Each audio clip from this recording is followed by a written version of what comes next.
Hello, Planeswalkers. Andrew here, joined by Tyler. Yeah, me too. Haha.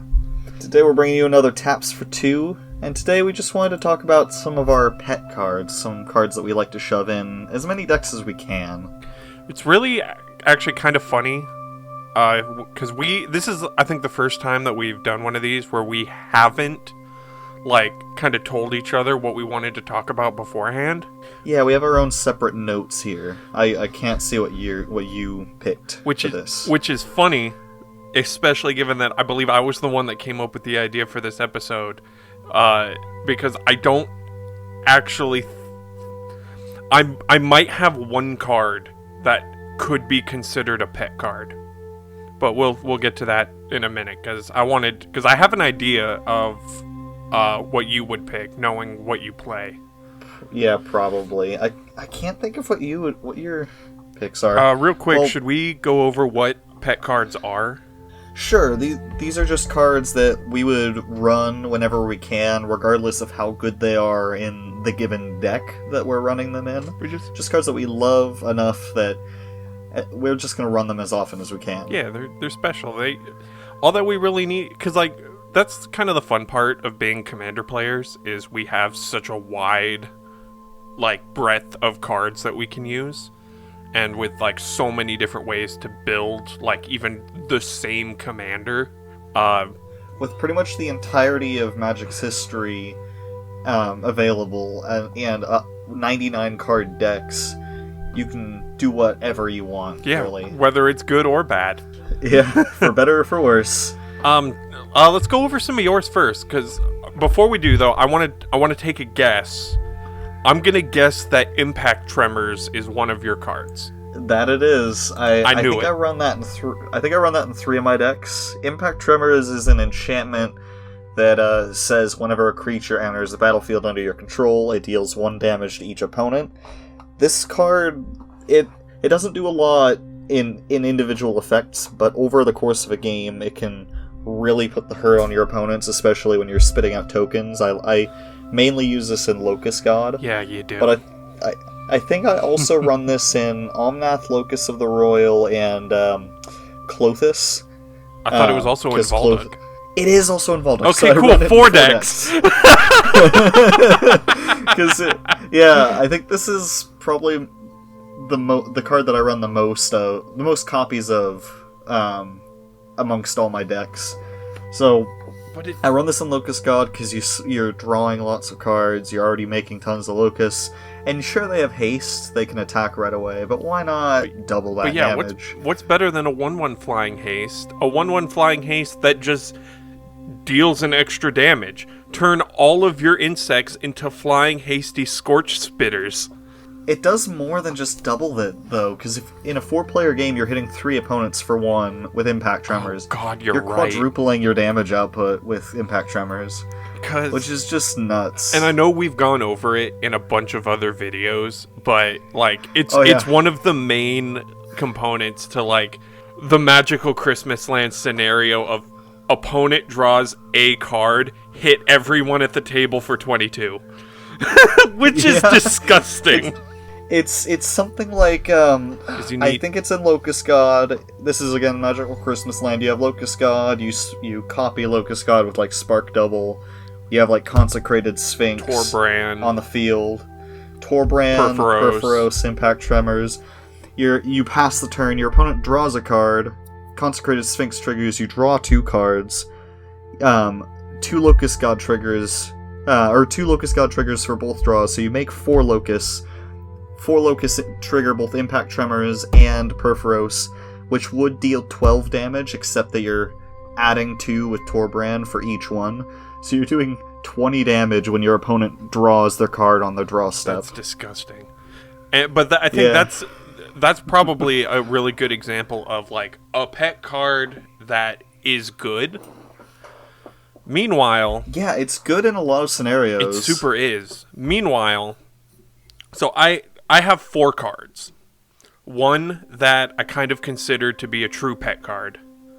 1 that is kind of a pet card, and 2 that used to be. Spoiler alert, they're all black. Because it's not much of a spoiler. Because the biggest thing with me, and I know you know this, is I play tribal. Like, tribal is my favorite way to play.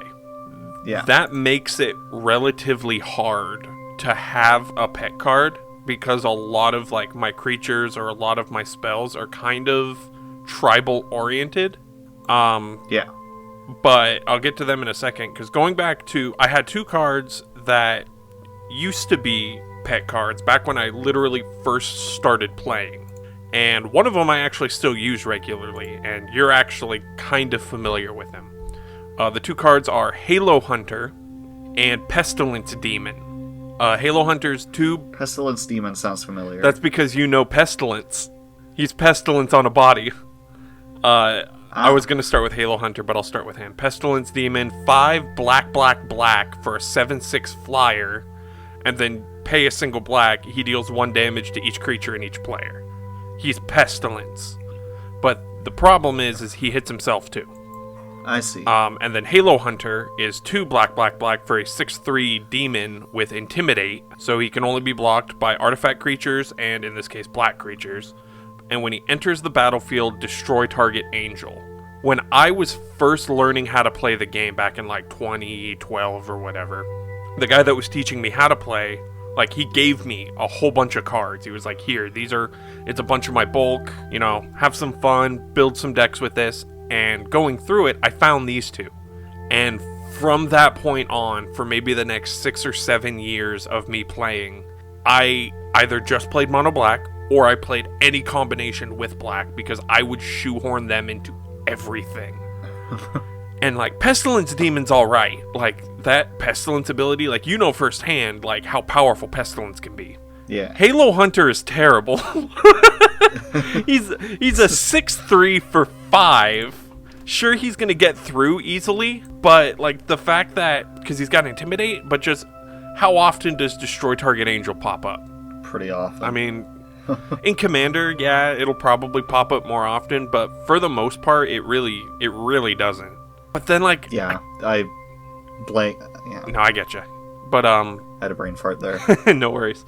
But, yeah, so those 2, like, even to this day, like, they still have a special place in my heart. Like, I think I've got 2 copies of Pestilence Demon. One of them is still in a deck. And I think my copy of Halo Hunter's in my binder, and he's worth nothing. He's not going anywhere, but I'm happy that he's there. I like to look at him. Just like knowing that he's sitting there. I mean, he's my close buddy. What else do you have? Because I'm kind of at a loss after Impact Tremors. Well, I do have 4 on here, although one of them I don't actually run more than once. So I think I'm going to cut that from the list. It was Golos, because I think I would run another one in my Niv Mizzet deck, just because he's good for playing cards off the top of your library for cheap. Yeah, he's versatile. Yeah. But my next actual pick, I would say, is Chandra Awakened Inferno. Oh, you latched right onto her as soon as she came out. It's a good card. I only have 2 copies because she's like $10 right now, which isn't too bad. But I have one in I know I have one in my Omnath deck, because that's the one where I have like 4 different Chandras and the Regulator. It's the other thing I really like with my pet cards versus yours is just because of the difference in time and how long I've played. I definitely noticed that. Versus how long you've played. Because Halo Hunter's from original Zendikar, and I have no clue where Pestilence Demon is from. But, I mean, Chandra is from M20. M20. And I want to say Impact Tremors is first from Khan's block, which was like 2015. I believe so. Ish, I think. I believe so. My last pick on this list is pretty new, is even more new, but Chandra, I have her in my Omnath deck, and I think I recently put her into my Gruul deck, my Klothys deck, because that deck just I call it Mosh Pit. It just wants to put the hurt on my opponents. That deck runs a lot of effects that just hurt people, including myself. But Chandra is hurt like everyone one else of my favorites. faster. Yeah, what I love is because in that deck she first off, she just puts emblems on other players that hurt them.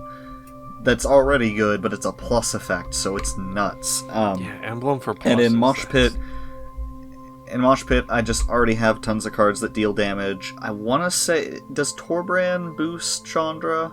Or her emblem, or the emblem? I don't think so. No. The emblem is not a red source. Okay, but I believe Dictate of the Twin Gods does. Yes, because I believe Dictate just says any source. Yeah, so I never even thought about that. That's disgusting, and I hate you. Yeah. And in the Omnath deck, with her Regulator, I can do that twice a turn. You which monster. Is just amazing. I mean, I kind of do something similar on Arena, because I have a Grixis Fires of Invention deck that, thanks to you... Oh yeah, where you just... Yeah, just flood the board with Planeswalkers. But thanks to you, it's got a couple of copies of Spark Double in it. And so, do you know how funny it is having... So you have Chandra out, you Spark Double her, and then you have Nicol Bolas Dragon God, who has the abilities of every other Planeswalker on the field. And just, each turn, like, cool, here's 3 emblems. Enjoy. And you just... In Standard, that's like... What is that? A 6th or a 7th of your health every turn for 3 emblems? Yeah, and that's only implying that I do it one time. I'm gonna shoehorn in Spark Double, because that wasn't on this list because I didn't think of it, but I love Spark Double. I'm surprised it's not, because any time... Like, that's your go-to copy effect. I know, because it's so good. You make a copy with a counter, with an extra counter or an extra loyalty that is not legendary. You could just copy any of your legendaries. Honestly, the +1/+1 counter and the loyalty counter, I don't even think is its most impressive thing. The fact that it's non-legendary, like, it could lose that bit about the counter and like entirely, and it would still be like hilarious. Yeah. It does matter, because I run that on Arena with Yarok. It does matter sometimes, because I think there are a few effects in Standard right now that can just deal 5 damage. But if I have a copied Yarok that has 6 toughness, there's even fewer things that can deal with that. Yarok disgusts me. It's just...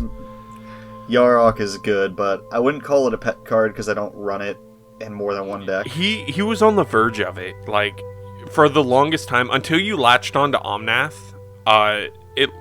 It looked like Yarok was going to be the one that you tried to put in everything.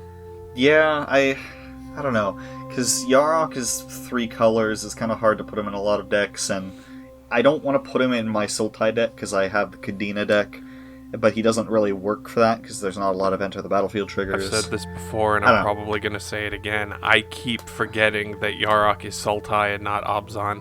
I don't know why I want to give him white mana, but I do. I don't know. But yeah, what's your next pet card? So the 2 demons, the Super Demon Brothers, that was supposed to be Mario, and then I turned it into something else. As I was saying earlier, like, I play Tribal, and so that makes it really hard to have, like, a pet card. I mean, like, I was gonna say Icon of Ancestry, but I feel like that's just kind of an auto-include into any tribal deck.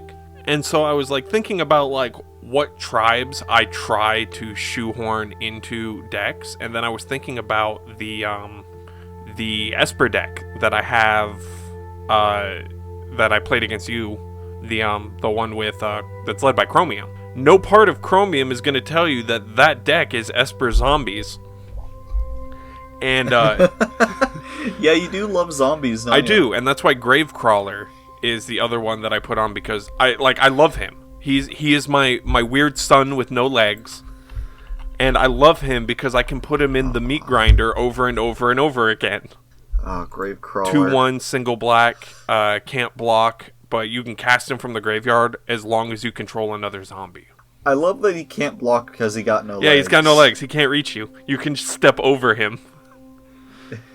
But he's the perfect sack outlet, because you could just keep bringing him back. Right? He's like, there was a point where I think I had gotten him into an almost infinite loop with Grimgrin, where I basically just kept sacrificing Gravecrawler. Grimgrin keeps getting bigger, And it was in a situation where anytime I sacrificed the Gravecrawler, my opponent had to sacrifice like 3 creatures in response. So I just decimate the opponent's entire board, and then swing in with this giant fat zombie that has no right being as big as he is. Oh, I hate your Grimgrin deck. Oh, that was you I did that against. It was online. So. I haven't built them in paper yet, and I don't think I'm going to, but because I've got mono black zombies and I've got Esper zombies, and right now, like, those are the only ones that I can put Gravecrawler in, because his biggest thing comes from the fact that he can come back if you control another zombie. That being said, he's on the fence of me, like, kind of putting together a little zombie engine around him that I can just insert into a deck to make him more viable as, like, sacrifice. Like, I'm thinking of setting up something with Corvold, where I kind of... Oh, God. Yeah, where I kind of put in more zombies to make Gravecrawler even better with that. It's so much of a pet card that you're willing to reconstruct a deck around it. Yeah, he's my ugly son, and, like, he don't walk right, but he's good. He's trying. He doesn't walk at all. You know what? No one asked. Leave him alone. Yeah. He's doing his best. And then my last card that I'll touch on real quick is you're gonna kick yourself for not guessing him. He's the only card that I truly can consider to be like a pet card of mine now, and it's Gary. Oh, God. It's Gary. Yeah. So Gary's so good. So I went from 2 demons to 2 zombies. So here we are. But yeah, Grey Merchant of Asphodel, 3 black, 2/4, which that 4 toughness is incredible for a zombie. But yeah, enters the battlefield. Each opponent loses X life, where X is your devotion to black, and you gain life equal to the life lost this way. He is so good. And there's a lot of cards that I really like that I try and shoehorn into decks, but I don't really consider them pet cards, that are like expensive and generally have a lot of black pips. And yeah, it's so much fun. Like that one game that I know we've mentioned multiple times where I looked at, it was you, me, and that other guy who was playing the Child of Alara deck, and I looked at him and said, I'm attacking you, and then I turned and looked at you and said, but you're gonna die. And your response was, I want to see this happen. And it was, yeah. I was just so impressed when you did it. Bringing back a token copy of Gary, who drained you to death, and then I swung everything at this guy. But yeah, no, I love him just because black is like my go-to color. It's if I was to build sorry to cut Oh no, you're fine. If I was to stop playing Kadena and reconstruct that into a Yarok deck, I believe Gary would be the star of that deck. Oh my god. Drop him, drain everyone for twice your devotion to black. That's disgusting. Just He's it's so dumb. Good, and I can't wait for him to eventually get upshifted to Mythic. He's just gonna work his way up the chain. He's gonna be reprinted in like 5 years as a rare. It's like, what's happening? It's happening. 15 years from now, Mythic Grey Merchant. No, he doesn't get reprinted. The same character gets a new creature card as a legendary creature. He's like ascended to godhood on Theros. Oh, kind of like how the creature card Bone Miser is the creature from the enchantment Waste Not. So there's an enchantment called Waste Not that whenever your opponents discard cards, depending on if it's like a land, a creature, or like a non-land, non-creature, you get different effects. And there's a dude on that card. And then years later, we got Bone Miser, who is a creature and who has all the same effects, but this time it's when you discard, and he is a creature, like he's the creature on Waste Not.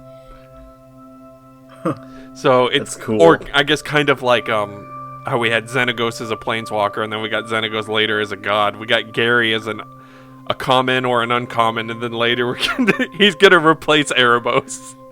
He's gonna have a mythic god card, and when he enters, he's gonna drain everyone for, like, twice your devotion, just on his own. When he enters... That'd be... Oh my god, yeah. But yeah, so Gary is probably the closest thing I consider to me having a pet card. And it really made me think about it, because you're helping me put together... I'm building the Pauper Cube.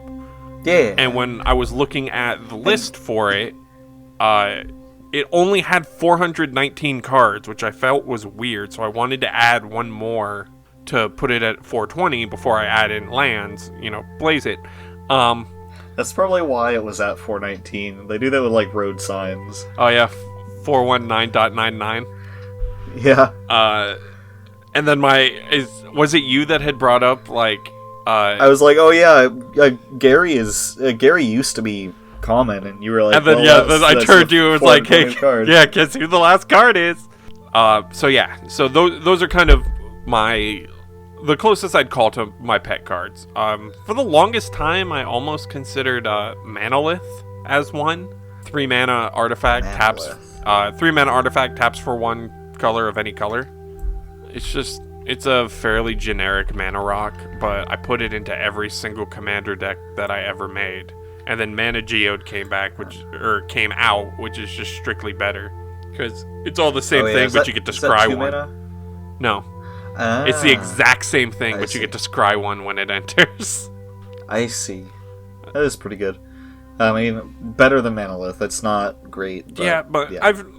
I kind of try to be a budget player, and Manilith has been printed so many times that... Kind of like how, Command Quarters really likes Wayfarer's Bauble. For the longest time, I just really liked Manilith, and that's why I have probably a dozen copies of it, but none of them are in decks anymore. Because there's just better options now. Yeah. Or there are just better options. I have 2 more cards I wanted to talk about. Lay them on me. One of them is Harmonicon. Okay. Which is the same kind of thing as Yarok, but it goes in more decks, so you can run... I run this in... because it's the artifact. Yeah, so this goes in Niv Mizzet, this goes in... I don't think I have a copy in Locust God. I might consider doing that for Impact Tremors, but I do have a copy of it in Omnath, I believe. I have a copy of it in Golos, because it's just generically good.